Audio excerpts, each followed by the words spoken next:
Friday, August 23, 2024. St. Rose of Lima. Focus. You shall love your neighbors as yourself.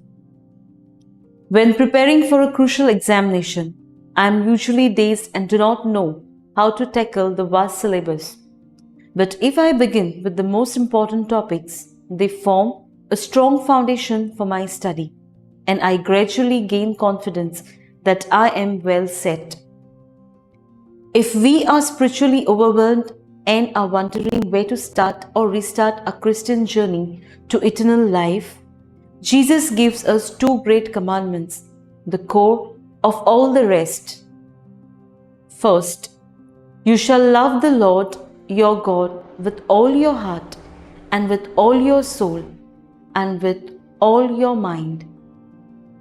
When we love someone, we make them our top priority, and our priorities determine how we devote our time and energy.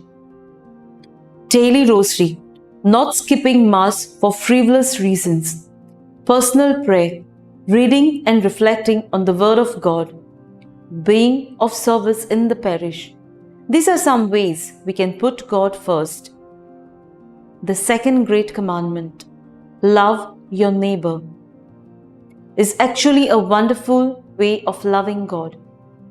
1 John chapter 4 verse 20 says, if anyone says, I love God and hates his brother, he is a liar. Who is our neighbor?